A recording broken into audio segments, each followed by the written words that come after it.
tua na alfa ko. Ko fa more atu pe ka mo tolo ik pa mo kainga ko iko e moto atu ko e tau network ka. Pal pare mai ai network ko ngau aki pe me ku wifi. Ko fai pe feinga ke lava o atu kakato pe ai polo kalama ko ni pe mo tu yo ko lave pe mo fu ma inga ia au pito ke fai ke o atu ai fa metala pe mo fa ma ala ko no fai etui ko le pe ke mo ka tak fra mo more ne ongo pe ne motu ka ku o pau pe ke o atu ka konkonga pe ko hui ke malava ke mo mamata mai ki ai pe a ko tu ko mo fanongo ko mo vakai ko to ko ke ngai video ko ya te mo ma wai pe fakamatala io tu i kokore pe katak fa mo pe tu e motu ka ke hoko atu ko e son ai pe ki foi me ko ni ta ai mahino foi tu aki mama fa na aku mau a family ona pe me Kasifiki sai kurang fano mai go rea te me ni mo to ta ai ma ko konture ki ko na ko me Kasifiki ana ko 5.5 million ti talaten ke te mo to o kapau u ga te mo fianga a ke teknologia ko ni pe mo rea mai ke te au ka honga vete ke foi fa pona ko na ti ta ma benga mo to kai te haloe te na lao loea i foi kontre ko na ko au na ku hanga fa foi loka pe ko na kihe me ko pe te lo engineer me ko na ke taki te feu leva kihe Kasifiki fano mai Kasifiki right if I had any dealing with you a penny right would you not come out against me and tell the whole world that I had made a deal with you if I were to unlock this thing about the contract we feel we o ke pe tai soni e ka inga kau ka hanga vete foi loka ko ni ki ona lava contract ko ni execute o ke pe ka pa na ye ha pa nga ngo fu na mo no ma ka te o ke pe te no tai rea he fe ka anga ko bi ai ko no fo ko fifili ko ki ai o ia he ku pau ke na urea ki na to ia he ko fu ka taha o fakamaama la a ende tu ne ngo ko Kasifiki tau pe he o ulu ofisia i Hawaii te ko fe tafaki ko ku ai ka ko wi ko na ngo o ko ke fe ma na to luia ke atako vi ki tu a ke kakai anga na fe nga io o monia e taison ka ko ai fa foki tau be ko Kasifiki ko ia pe be na tatila na ta foi tila tau ai be pe ko uhinga foi tila he te uha ua ai foi konture ki ke ma wai ho 5.5 million ia pe ko uhinga foi me up te ma sai pe ore ata ke pure anga ka ba ko te ke sie ma o ke to tonge konture ko ni pe are ma ho tu ka te au ka uhanga unlock ka foi me ko sai ka ba na tatila ka Kasifiki ko pe talaga ke pure anga ka ba ko te ke sie ma o ka Kasifiki re mai ko ka te au he ko ilo no unlock ka foi konture ko ni ko ho fanongo pe o ko fai ha me pe ha me te ke fai ka ba na tatila te ke tala ki mamani ai ke ko uiga ke tat ke ding moto ai igo no mo fai met waka te au te hanga tata mamari te me ko ni ai he ko talat pe ni prang te talat ma ke ding moto bunga aki a teknologia ko ni he uiai hono tuunga loto o ona pe te talano he me ko ke mahino ma tu na fai tu ni taison ko ki me la lo pisca na tala mai na kuala ki sirini pe ko pena fiti peneta ko wenga ura fa pala nga tu ke fanonga Kasifiki ke me ko ya tap o bito ke pehe na titi ha kumi ha monu ia i ki ngau ko eni ha uhinga re sai ko foi uhinga ia ke honga vete atu o ku fakavare pe o ku loi pe o ku hala ho tuku aki ia mateni mo ha fakakonahi ho mari ki alhol o fakakonahi aki ni ihi ko eni ke na wo mai o rea mai ka te Afrika o Kasifiki sa O ke pehe e mateni ka pau na ko mo oni ho lau. Ha ko te ke asi mai ai ki mo ku fehu yen ke te Dyson. Ha winga ko te mo timani ai ko lau tala ai ko ta ine o fare area. Ko tama fare area o ha ana tua ki ko maten. Sai ko me no tanga setita. Alo o mai a mateni ke matala no ma ke rea ma no ngutu ka te tua ki iau ka mahanga tonu pe me ki fare hopo. Ko solo anga ia. Solo anga. Sai ko fe tu de de moto. O ka pau o ke hatila ka panga family ona pe ko panga pea e wanoa. Ko fe tu. Te tau vete he neti kai fare hopo. Koia. Ni ko na ko fu si fi alo ala ke tau ka tama ko te fa ia. I hono si pehe na to ko fu ka po wi. Ko rea to e ka mo whakatahataha. Ko mo iwi ke mo tu whakataha. Koia. O mo te mo ai e ka kai ko eni me whainga lau maari e ko eni na e makatu ungai te utalatu he nau ki helo kumisini. Na e more e pure anga patoa. Ke nau ki hoko atu alu holo me vailasi ko eni o au piki henka te uvete ke osi. Sai. Te hoko atu te sen. Ko le whamore petu.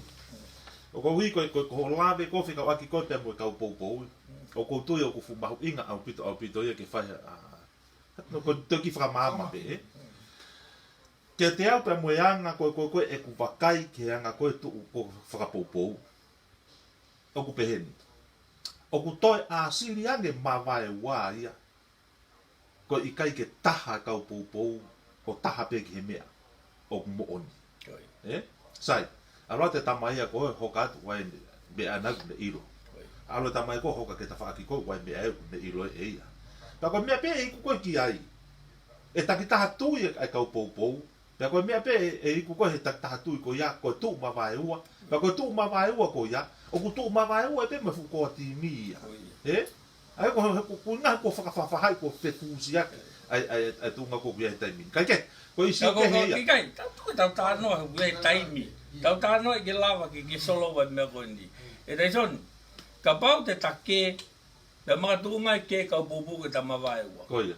Pe o whakapoto o pe o pe atu. Whewhe ke holo mui au, ka mutaha. Kai te utoi whiri au.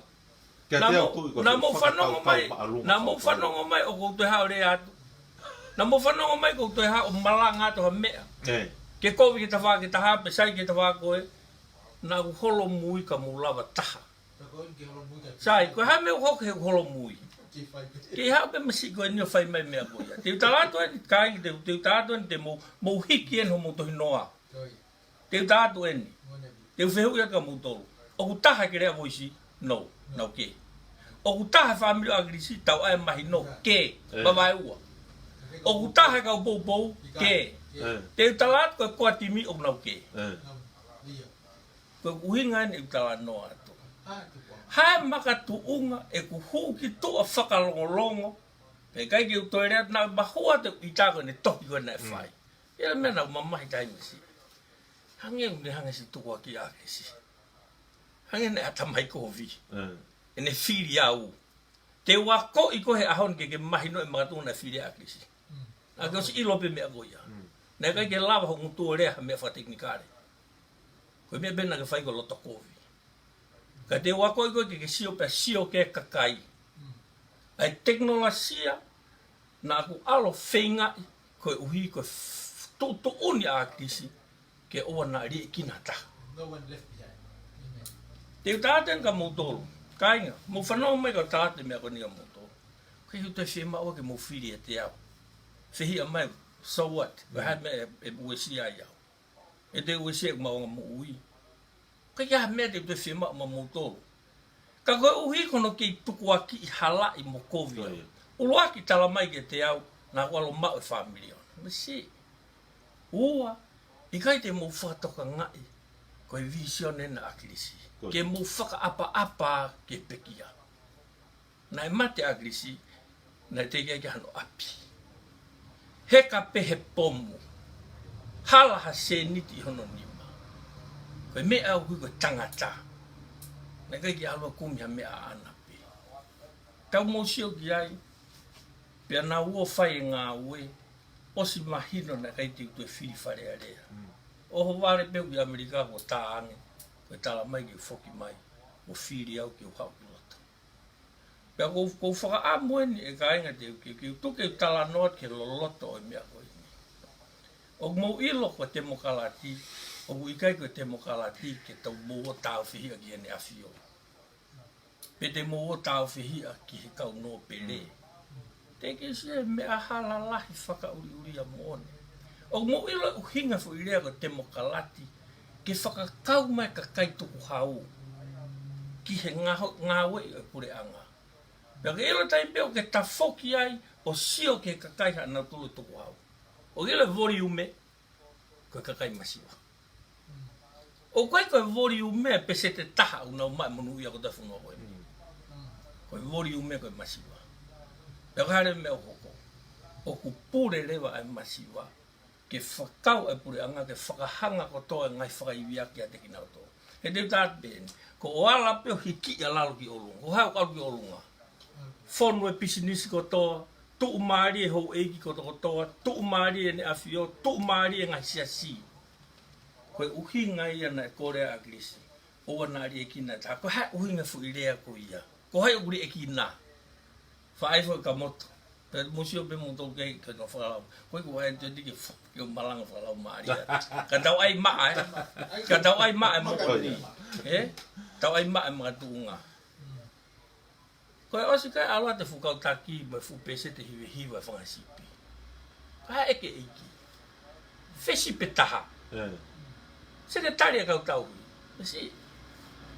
Ke kumi ko sipia ko ia tere ai a mo ungo bau ki te kaka ai. Kai whika eki.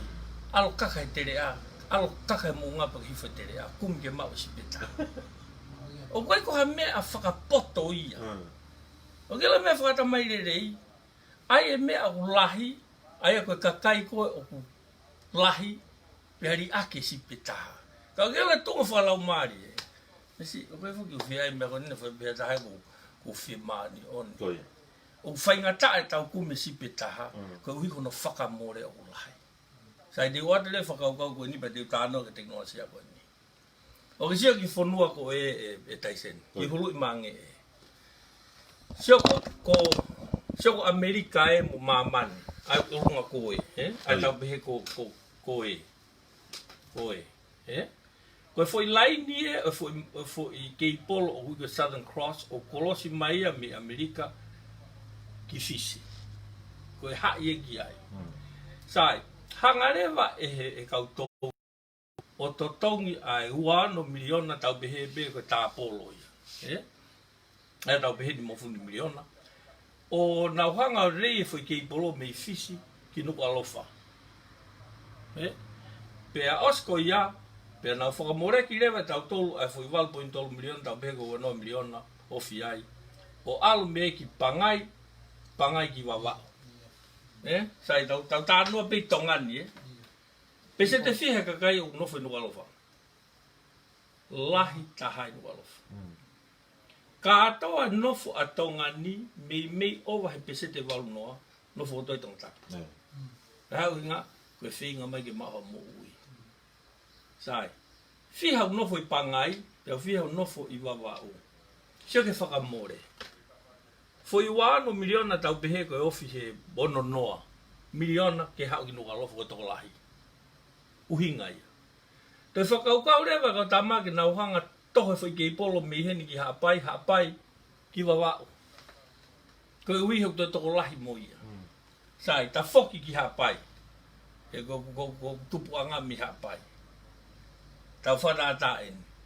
Ko whia upe ki pangai te ke kolosi atu i mua muka. Te kolosi atu i no muka, mango, mo whanoi.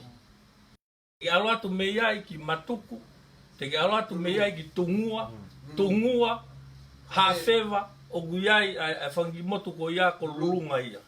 Te ke alo atu ai lo whanga pia mo ngai whituka alo atu ai ki uiha. Pe te ke alo atu ai ki pangai, pe te ke alo ai kau waihano o laka ki maungarne. Koe whanga ki i motu ia o mei uofulu tupu ia. Te uwheu ia tu masi hapai. Pese te fiha ka kai o nofo whangi tuku I motu koe ni. Koe pese te e tā. Pese te tā. Whewhea wa wau. Whangaki o tu motu. Kai ko ne afu. Whewhea a niua. Koe pese te tahaya. O uwhawhea ana ke la e ki alu kumi. Seki he kake toho ai fo'i. Wanoa miliona koe ke whangaki o tu motu. O mope o ngari poto. Ke toho e 2 miliona ki he motu kotoa pe. 2 miliona ki tungua. 2 miliona ki hawhewa. Kai ke lava. Kai ke lava he teknolosia ko e. Kei polo. O whai e mea ko ia. Sai. O tau ilo whaka ata mai whaka paanga. Whaka teknolosia. He ikai pe toi lava motu ia o si toko niki. Kako hai mea na viviri ka akisi. O koe ke o mai koe ki he niki ki hatala mai mea o koe ke malawa. Koe uhinga na e unu mai ai koe.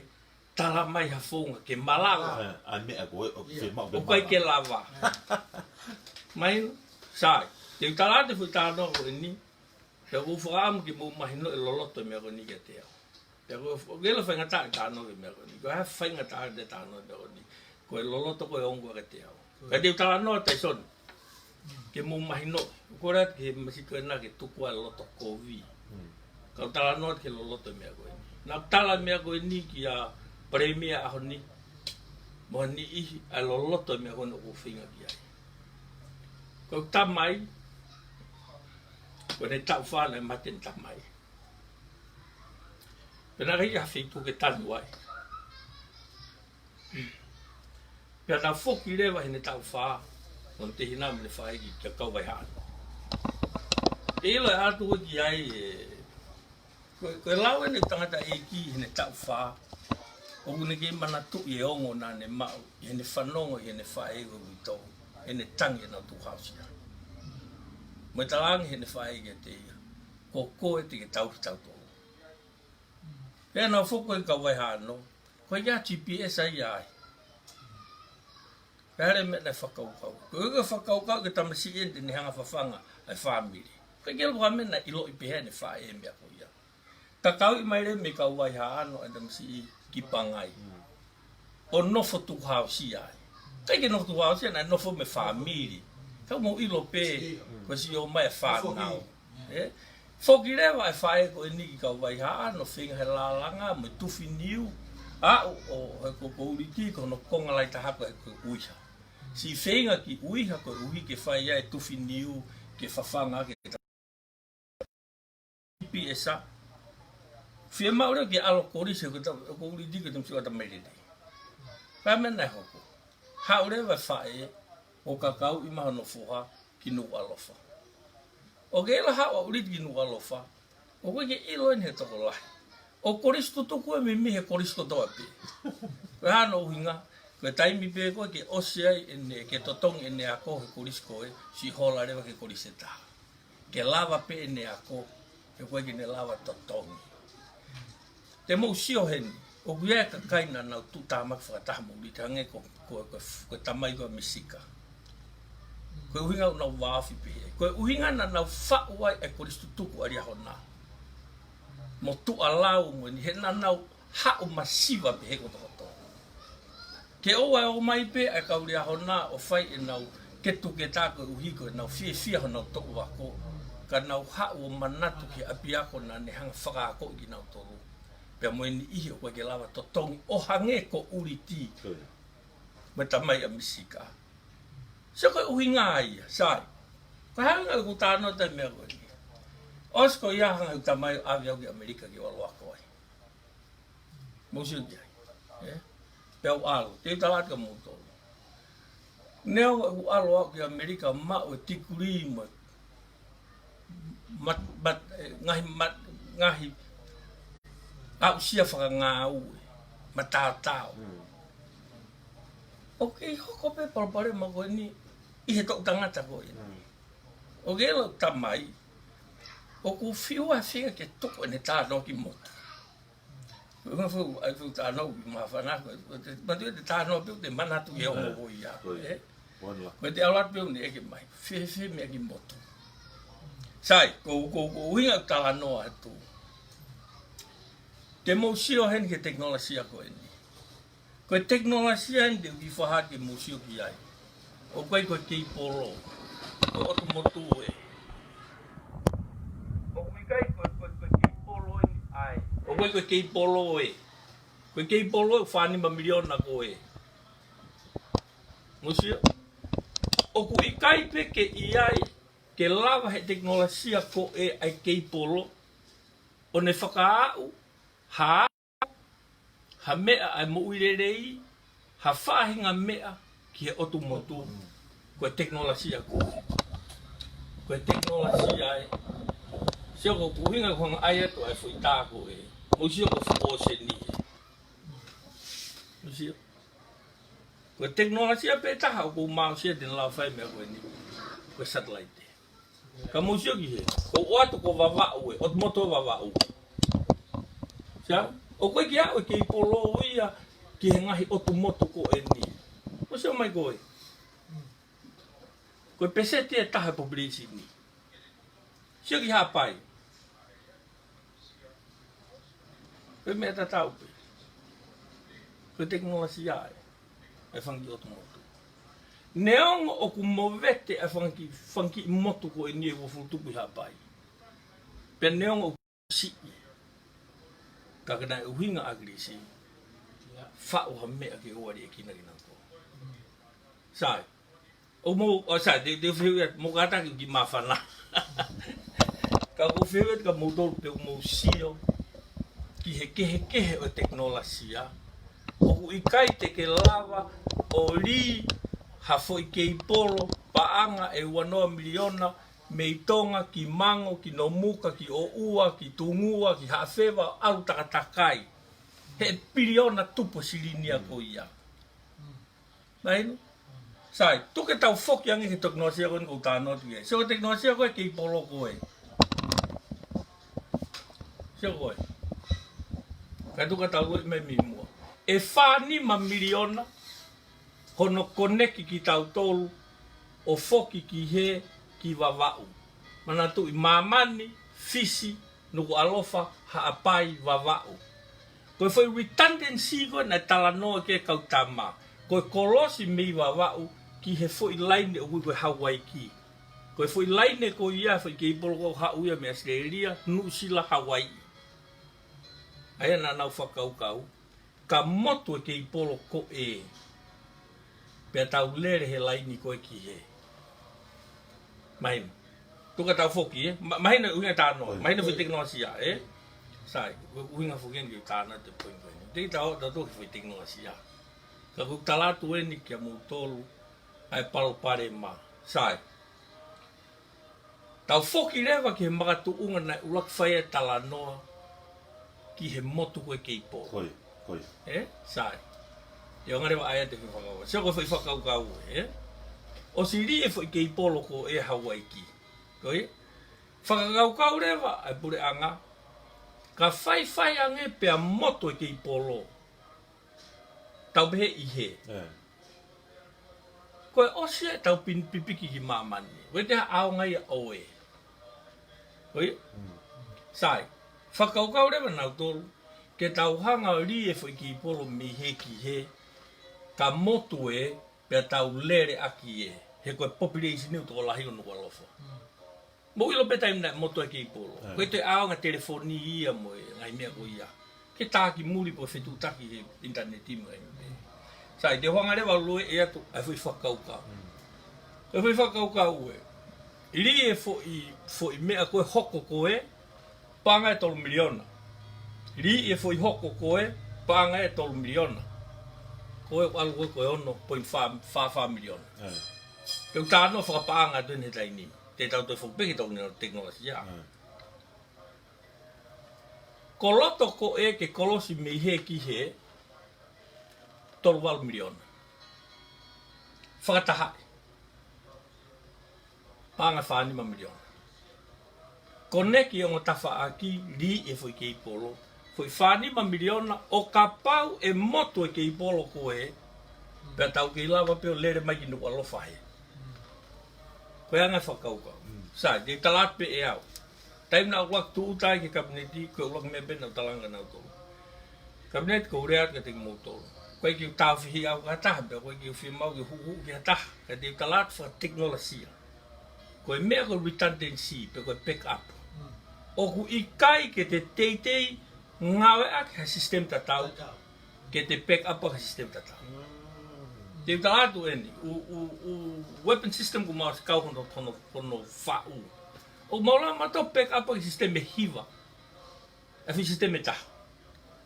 Ka o ikai ke tatau ai mea fai ake pick up. Right? Ai kono uhinga ka feila ai tau pe generator tau alu ke solar. Ka feila ai teknologia ko tau alu ki mea taha. Sai, tuku rewa ke tau sio ko anga e whakapoto-poto anau tolu ke whakamore ke silini ko ka motu pe tau lere aki Pe nau tahange rewa. Sai, taha e fungo mawhai e mea behini mau risk mitigation, right? Identify e lava risk ka mea ke hoko. Pe tahange, fe ka pau e motu he. Hare tau lau. Mea ka tamateo. Mista, kai ke lava hoko e mea koe na. Ko pa lawa hai. Me kai ke lava hoko e mea koe na. Sai, tuke vitate mea nai hoko. Kai mea nai hoko. Sio ke he. Motu ua foi motu e ua. Ai. Foi motu Eu veo ia. Ka pau na tau os whaka mure fui whaadima miliona koe. Pe a motu Koe hai aonga fui whaadima miliona koe. Ai nge veo mosio. Te ano aonga. Ke lawa whewheo aonga kua motu mai fui mea koe koe ke hano aonga. O kisio ki ai. Koe whehu i. E toi lava toi motu, tatau, lava e kuosi hoko. Technology-wise, o talatu e ni. Nā kuosi tala mea ko nike kabineti. Kai kau tau whia ka ta, no, that's not the point. Ai au sia o ko osi mau. Mana tui ko mau mau tolu e wheila ai foi sistemiko, wheila ma ritaniko, wheila ma ritaniko, kei lava pe wapuna ea, ume au ki he wawa o lere ko uhika ritane ka sistem ki. Ma uia, sai. Iai. Nei, o atu leo fui whakau koe ni. O ku uhinga re yange ho o ritani aki ai satellite. Si? Koe hano uhinga. He uhinga ke kai ke lava, ka pau koe angana ne utu o ua e. Te kai ke lava anga ua. Fui ke bolo e olu. O koe koe ke whakata. Te sila ka uhinga tu uhinga re rei. Sai. Ka pau te ke sio ke siri ni. Paanga 5 miliona e. Paanga 5.5 miliona e. Seu mama. Sai te ute whihu ia te whihu koe ni. Tau tātā rei pe. Tau ke whawawhawe koe masi. Wha, ka o ko masi. Pe mau. Pe mau mahi no ia. Pe mau mahi no. Te whihu ia tene he taini. O huiai ha redundancy e pure anga ihe ahoni. Talu me he moto e kei polo. Tau pehe. Ko haka ai mea nai pehe mahe toko lahi ke ngā ki. Ko whi 5 miliona o bea te pehe eke atu. Ko osfotu? No. O kumawa silini? Ikai. Nā tamai kau tau nahi ke lava o finance. Te tawala pe ke kata kakai ke finance a fulere ko e. Sai. Mantui ko hai tutuna pure anga mea moto. Ka ko whehu i eni. Ka toi motu mai ke bolohe ahoni. Peo te ke mau e redundancy, koe me hoko. Whatu tā maka motoro mea koia. He koe uhinga, he koe osi o atu ai salusio. Te ufoki mai rewan ke mea ko wongo o pito ka te au. Ke solova ai fo ipalopare ma koe. Solova aki e mea maang mo teknolosia o te whakano pōnia. Koe fo ipoinia. Aia koe whakamatala whakateknolosia ia ke te o mai ai keipolo o ritani aki ai keipolo ai satellite. Ke solova whi parpare masai. Tau whakawhehona ki sirini. He koe mea ko toa pe koe iwi o e kakai. Pio to tongi mai he kau Britania ma kau Amerika aki e nau tuku hau o whakawho mahe taunaka tau tolu koe tuku hau e pe e kakai. Same principle. O behe o whapoto ange ke witani a ke whanima miliona. Pe koe 5 miliona. Tau behe ko tau toluku, matu ki tau te politiki. Tau tange pe tau toluku. O kure at be a kuia. Whakapoto ange satellite te. Sai. Ka pau ke hatila o toi rere iange. Ai! Koe ha no kovi, ka whimo ai. Ka te utala noa tau ke poini ko uhinga o whasi ai ho ku ia mafu. Koe uhi, he uwhawhihu ia pia ka te au he taingo toa behu tandai. Mana tui, o si tau regere ka ia. Ka o kune whakaamu pe soloa a whi na o palparema. Leu poini, leu whanatari wai. Koe satellite e te tau rawa ngai aki. Sio? Sai, kaka o ate mea o toi maari ang aia ko eni. Ka pau te ke hanga o langa, ha foi ke ipolo e taha ke humi wawau ki Hawaii ki a ke fui 5 miliona. Aia koe fu whakamore ia, te ke whakatau e fu mea rereo tuu he, teu, ka mau e pa ke rere he. O tuu e be fui 5 miliona ia ka ore o kua motu. Ko ia. Pea o ka pau e motu ua. O koe lava ngai ake mea rere koe. Aia ko soko. Sai. Tau whoki ange ke fui tau mua koe o uhinga koe ki ai na e toka ngai a krisi. Pea kou talat koe tahai ungena ne o mai au. He une ilo i pe iau hukulunganga. Te usolo ai palpare. Koe longo a ia me tau lau koe mea ia koe koe mea eke te whaki ai. Seo koe fui solo a ngai. Koe mea lere koe o kou talat ki ai. Fui teknolosia koe. O koe ke tuu pe e 5 miliona taritari ke motu ua mai pe tai aonga. Te ke lava e ko deploy o hanga hifo a fui teknolosia ko ia ki he whanga ki ia. Fui tisi koe o tu motu. Pea lava pe e hai o ako. Lava pe GPS a o ako i pe he whai ako klastaha a klastaha. Ako ia tu pe ke whai ako klasiwa a klasiwa. Ka o hange ko motu he ahoni. Ia e GPS a klasi taha wau ke klasi ono, o whai ako i pe toko taha pe. Kei te ke lawa e ko whawhanga hareka pepe na toko whaere i, a ke hawhufo i talo. O pau ke oange mea tuha mohono atamai e taingo ia, pea tupulaki whi unga katu unga, e lawa ke hoko atu ene ako. O wheu i atu, o hinga ka ke te koe te soni e oingo ka inga, ai teknolosia koe ni. Whakapaanga, o uhinga maari e ia, koe 5 miliona, whawhehoa naki ia ke 5.5 miliona, pe koe 5.5 miliona, Fu maa whau. Koe teknolosia koe 5 miliona, e toki ngā au e peo, o ka pau hei kai ke motu lou ke ipolo, kua osi motu lou ke ipolo. Sa? Pea hei kai ke lava e 5 miliona koe, o toho e mea koe, ke inasi ai, ai ango ni wā, ma whangi o tu motu o toho. Uinga. Ai ko tunga whakapaanga, uhinga rirei angi. Sai uhinga peheni rewa e tau talanoa. Lava rirei pe, ka aware pe, kua hoko hapalopare mahaki i motu. Koe ke lava me ai wakao lere mai. Ke rea atu peha matao tau toke tā, ke ne whakahino hino hanesi, pe koha taha pe, ke whakamo ui e mahaki koia. Lava noa peha ataha o alo nofo i no muka, o ako ai ki he ngai subject matter ko toa pi mamani. Ako i he professor toki mua mi mamani whakafu pe teknolosia. Mandoi na mau na ia hatana mau ki tiwei te whare area. Ko ki peatu. Ko teknolosia ko ni te lava pe o whanau. O sio pe i hono ako ia i ho telefoni. Ko mana tui aho ko ia e. Ofi he kau ta. Kana au sio mai whukeo ke ahoni. Hai mea hoko e ahoni. I kai ko ia ko tō mai toko ni mawalu a neafi. E te tō mai ni peka mau e kolonaka hai mea hoko. Tau lava pe i hei o set up a pin screen e taha. Taha pe whanga mopunaka ni big screen ke sio ai. Sa? Ko hina sio mai ke apen. Sai. Ko te alpha teknologia e. Sai bea te son. Ki alpha teknologia ma ke ka mu kata pe. Sai yo folo. Fau. Ka na to foki si tu noa iau. Alua mo fai mai pe hoka mai tau mea. Ko mate pe no ai ko tu. Ka whakapu uri lo na tau ia o ke lope, mama whakapu. Ka kon tok mama. Sai, te wata foi teknologia ke mo sio ki ai.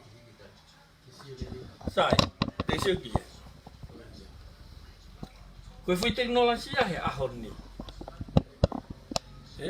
Ko alo satellite ki olunga. Kene pimi la lahi fu pimi la. Pia tau whātātare ki a se iria, sio koe whātāe e fui pimi ai. Aia koe, sio koe ne lahi. He koe satellite ane afi. Aia koe, te talaki hono palparema. Koe uhi, koe lahi behe e pimi, koe pau, koe mea kune hanga o receive ia koe antena, koe wawi lahi behe. Sai. Koe whakamore koe o teknologia koe ia, satellite ane afi, o me rotonga he ahoni. Sio koe futisi e. Se futisi koe, me ono pe fit miliono. E tau tahi o fit noa. Ai tisisi. Sio, koe tisi fo o ue, panga pe ono ngeau. Te tau tau olo pe. Ko fe ono ngeau mo fit miliona o mo behe kainga o fo. Sai, he ikai ke lava teknologia motu a ia ai u satellite motu a o i vava he taimko ia o ne hulu i hifo ai pimi koe kihe o koe ke lava o hake o tari he whangitisi iki. Ko bau bigi na whina pasi, ka busio mai kihe. Sio ko Tonga i loto koe. Koe fu pimi e o ane afi. Mousio mai ki he mea o more. Mea ko toa pe kui tu o heki foi toti o Tonga, koe waste ia. O ia no au ngā ana honge ko hate, o mai hafu foi paipa lahi pehe, o ike pehe pe tau ngāwe aki. Aia ko te hanga rewa whakamore ko no totonge fu foi tisi, ono ke fitu miliona. Totonge satellite, ani koe na tau tae, te ina e mate koe a satellite, e ke ati he ukau taha, posi mai. Ko ja me la ke tanga, ta mai ko ai ko ka tang pe, te jun ko e pike mai. E na faka ofa, ai moto ai ki pol. Sai. Ko hui ko fu ma fa mai masiva. Se o foi teknologia fo. Ko teknologia fo o e ko satellite ko algi olunga, o kune hulu Pasifiki mai pe ia. He nai kai ke whau e ia ki he ngai fufonua lalahi. O ku whau ia koe uinga ui ko Kasifiki. Context koe a Pasifiki e ne movete. Lisi? Pea si koe uinga e meu si e whakamore. Tau e taha nima a paanga e 5.5 miliona. Tau taha nima. Mo te lawa ngai ake space lahi whakau ia. Sai, o si reu ki he. Satellite e koe. Koe ne motu pe ke i polo pe o motu hongo fulu pe o motu taha nima. Doesn't matter. Pe koe motu e fiha. Koe peha ke pehe control center e lalo he. Ki ue i mai foi satellite ke hanga hifo ki nuku alofa. Ke tau lere ai. O atu pe ki benu fe unga pe ke whanki otu motu ke tau lere wha emergency. Kai ngahi fu ki i polo. Sang? O koe ke pehe ke motu ua e ke i polopa tae aonga whanima miliona. Whakaware. Ta mai kovi. Aino? Te atmeni e to. Ta oskau saine mea koe ni. Pea ta mai ke o alo hui i he kau taha whau satellite mo whau koe ai mea ai kau investor mo kau taha. Kau puna. O inga whoki o insist ke o puna ki ai. He oko maheni au mga kau taha koe ni. Sa? Sia koe kua tu koe ki ai, ko whia mau ke o alo sio. He koe foi transponta ia i he satellite, o pau pe koe hulu e koe mātonga. Na whia alo sio ke transponta pe o ke pau. Pe au sio kono ngāhi ka stage o tu.